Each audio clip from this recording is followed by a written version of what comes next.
Comment se préparer à un entretien alors que je bégaye et j'ai trop peur de bloquer et de ne pas pouvoir dire ce que j'ai à dire face à mon interlocuteur?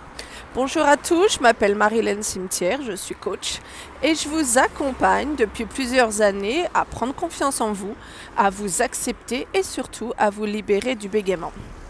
J'ai mis en place la méthode GPFL, gagner une parole fluide et libérée, que je vous transmets lors de mes stages en visio, mes stages en présentiel, et ainsi qu'autour d'accompagnement individuel. Vous avez tout sur mon site byebyebégaiement.com. Si ce n'est déjà fait, bien sûr, téléchargez l'e-book, les 10 questions-réponses pour comprendre le bégaiement.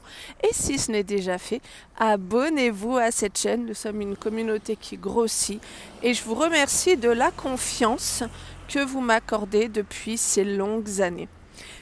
Que faire quand j'ai un entretien qui arrive et mon cœur s'emballe, j'ai de l'anxiété parce que je me dis que je vais le rater, parce que je suis une personne qui bégaye? La première étape, c'est de vous entraîner, c'est de préparer certaines questions comme quel est votre parcours, quelles sont vos compétences, qu'est-ce que vous pouvez apporter à l'équipe, comment vous interagissez avec vos collègues, est-ce que vous avez l'esprit d'équipe, comment vous réagissez face au conflit. En ce moment, l'une des questions qui revient souvent en entretien, c'est surtout autour du bien-être et les interactions que vous pouvez avoir avec les personnes de l'entreprise.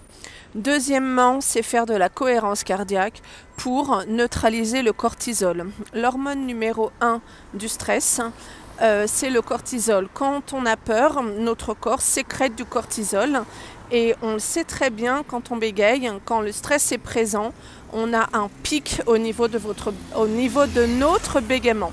Donc vous allez pratiquer la cohérence cardiaque tous les jours et surtout avant votre entretien.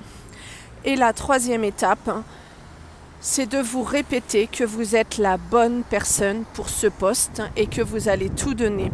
Et on ne va pas vous embaucher selon votre niveau de fluidité, mais qu'on va vous embaucher si vous avez les compétences requises pour le poste. Et ça, c'est super important.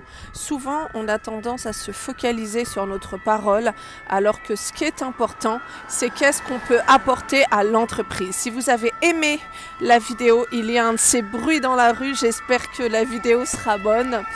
Ce qui est important, on va attendre un peu. Ce qui est important, c'est de se focaliser sur les compétences, de se dire que l'on est compétent, que l'entreprise a autant besoin de nous que nous, on a besoin d'elle, de se mettre au même niveau que l'employeur et de foncer. Vous avez aimé la vidéo, mettez-moi un pouce. Si vous voulez aller plus loin, participer à l'un des stages ou prendre un accompagnement individuel, vous allez sur le site byebyebégaiement.com.